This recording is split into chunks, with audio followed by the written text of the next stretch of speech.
find that there are so many opinions and organisations, and you've got sort of organic land rights for gay whales, and everybody's got their platform of agitation, their point of interest.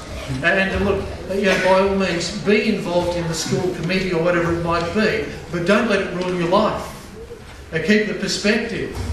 And don't get tied up in people that are agitating for change about things that don't matter. We heard a little bit about that, from Pastor John, about the opinion of the Sadducees and the religious political leaders in Jesus' time, and they had their opinion and they had their world vision of the way things should be, and God's was quite different. And the religious community today, they have their world vision. They want to they want to see the world become a good Christian living place. That is not the plan of God. That is agitating for change on a political level. It's agitating for change. People are swallowing all sorts of denominations, not just $2 coins these days. And they're waiting for some sort of change that's going to be positive and helpful. But the changes that people can make in this world are not what the salvation message is about.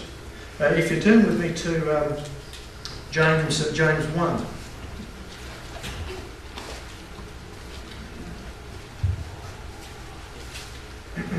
James chapter... The thing is that God is the constant, and the affairs of men are changing. The Bible says their ways change, so thou canst not know them. It's here today and it's gone tomorrow. Opinions change with the weather. And here in verse 17 it says, every good gift and every perfect gift is from above and comes down from the Father of lights, with whom is no variableness, neither shadow of turning. God is unchangeable. God is the constant. As close as mankind can get is the sun, the moon and the stars and the promises of God. But God is the constant, and we are the ones that are changing. And maybe sort of interestingly, we can make a point here that the terms here about no variableness, neither shadow of turning, they're sort of almost astrological terms, in the sense that if God is the sun, that He is not throwing shadows. It is our movement. It's the world movement. It's the change of the seasons. God is sort of effectively directly overhead, and there's no shadow.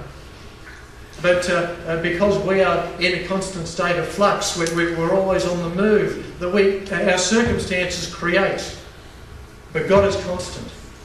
God is constant. There's no variableness, neither shadow of turning. And so the thing that mankind needs to come to grips with is that any change that's going to be effective, any change that is important, is going to be a change that takes us towards God and not towards our own opinions. In Romans chapter 12,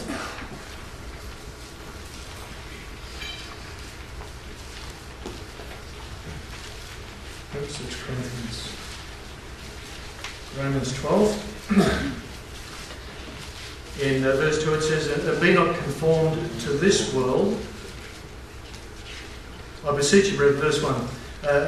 I beseech you therefore, brethren, by the mercies of God, that you present your bodies a living sacrifice, wholly acceptable unto God, who is the constant, which is your reasonable and logical service. It just makes sense. Why people argue and toss about these sorts of things is extraordinary. It's just logical to do what God says. In verse 2, and be not conformed to this world. That is, don't be impressed.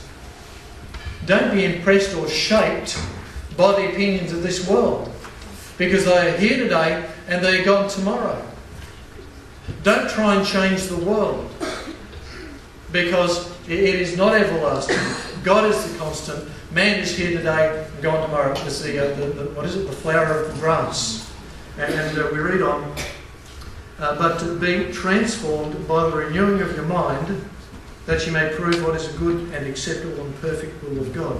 The word transformed there is metamorpho, or metamorphosis. We heard it in the gifts today, and it is It's the caterpillar and the butterfly.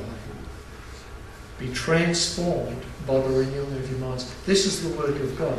It is as much of a miracle or more so in being born again by the Spirit of God as it is for the caterpillar to become a butterfly.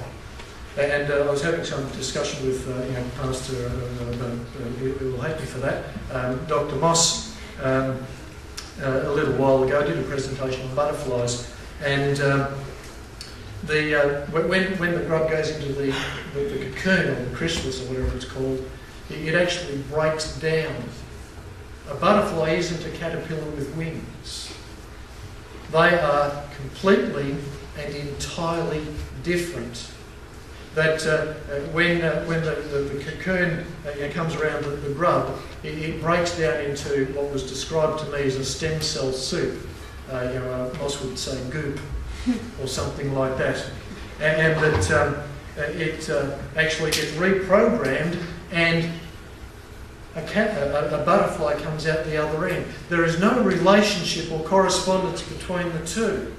Different intestinal tracts, different eating habits. One crawls, the other flies. They are completely different. No relationship whatsoever. And this is the change that God can make. Change your world? Yes, change from the world of darkness into the world of light. In Colossians it says, He's translated us into the kingdom of His dear Son. This is the work of God. And look, people might be dissatisfied with their circumstances, and they can agitate for change as much as they like, but nothing fundamentally will change. They will die sinners if they don't do what God says. And for the church today, we're told, look, don't get tangled up in the politics and the ambitions and prospects of the world, because they're changeable when we need to be born again by the unchangeable and constant and everlasting God. And all people say, we'll leave it there.